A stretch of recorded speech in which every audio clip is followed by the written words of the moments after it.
It's football night in the UP. The scores are in. The highlights are captured. And now, it's time for the fifth down. The Marquette football team had a chance to make some history tonight in their game against Kingsford.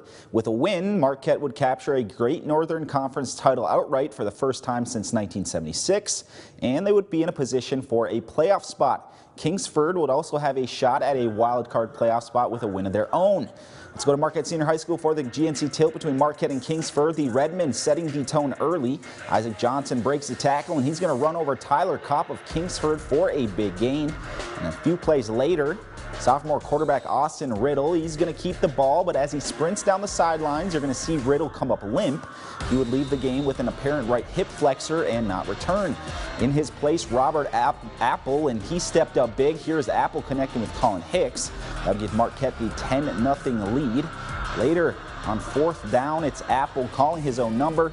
He's going to sprint to the sidelines, keeping the ball. He's going to get the edge, and down the sidelines he goes, deep in Kingsford territory before he's knocked out, setting up this.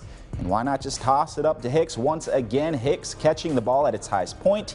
He's going to come down with it. It's 17-0 Marquette. Then in the second quarter, Apple with the dot to Justin Jumaru. Marquette captures their first GNC title since '76 with a 31-7 win over Kingsford. Well, when it was his time, he stepped up and he's been waiting. And to his credit, he shows up at practice. He gets his reps, and he just waited patiently. And when it was his time, he knew what to do, and he took advantage of it. I can't even describe the feelings that I have right now because I'm so happy for these kids. I mean, I was kind of nervous at first because I haven't touched the ball at all on offense this year, really, but once the first couple throws came in and you realize that, like, hey, I'm pretty comfortable, I just started to relax, and it was all from there. And the teammates helped me out too. They really coached me up. Actually, they got me going. Marquette ends the season 5-4 overall. Kingsford falls to 4-5. It's now a waiting game for the Redmen. Their fate will be decided Sunday night when the playoff matchups are announced. A pair of 6-2 teams going at it as Westwood hosted Negaunee. Winner of the game gave themselves a good chance at hosting a first-round playoff game. First quarter, Westwood already up 8-0. Taylor Delangelo with the quarterback keeper for the Westwood touchdown. The two-point try was good also, making it 16-0 Westwood. The Patriots, they weren't done yet. Second quarter, Eric Anderson, he's going to run it in to make the score 22-0 Patriots. Negaunee going on a drive towards the end of the second quarter and trying to get on the scoreboard as Jason Waterman drops back. He's going to throw it up in a triple coverage, and Westwood's defense is going to come down with the interception. This wasn't Negaunee's night tonight. Westwood with the big victory, 42-14 to finish the season 7-2. Negaunee's 6-game winning streak comes to an end, and they finish 6-3 on the season. We always talk about winning the neighborhood, and you try to beat the Ishpemings and Negaunees. That's our neighborhood, and for the first time, and I don't know forever, our kids did that tonight, and I couldn't be more prouder of them. It's a great group. Let's go now to Calumet. The Copper Kings, they're in the postseason looking to secure home field. Lance still with an outside shot at the playoffs. Third quarter, it's 30-14 Calumet. Scott Locust gives it to Jaden Garapi. He fights through a couple arm tackles to the end zone. It's 38-14. With just under 2 minutes left in the third quarter, Locust is going to call his own number. Great blocking there on the perimeter.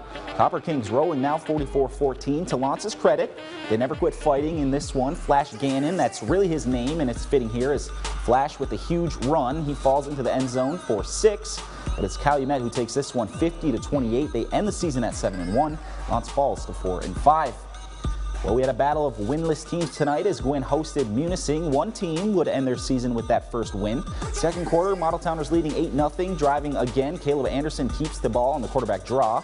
He runs it in 16 yards as he leaps into the end zone. Gwynn goes up 14-0. Fast forward now to the fourth quarter to Quan Starnes. He's one of the fastest players in the UP, and he's going to show off that speed here.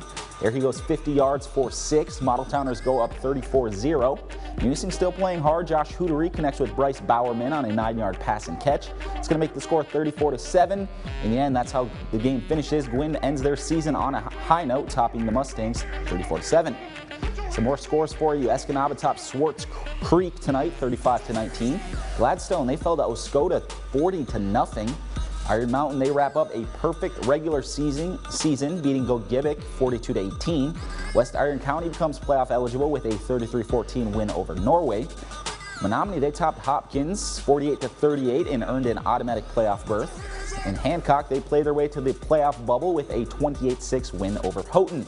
In the 8-player league, Kearney-Nadeau, they end their season on a high note, beating North Dickinson 58-38. In Pickford, they blanked Brimley 63-0. Rudyard, they have no problem with Newberry tonight. Bulldogs win 34-8. In Forest Park, they continue to roll as well, this time over Ontonagon 52-6. Some memorable games tonight. Yeah, great win there for the Marquette Redmen to do something that hasn't been done since 1976. And I actually played at Marquette, so I was one of those teams that failed to win that GNC title.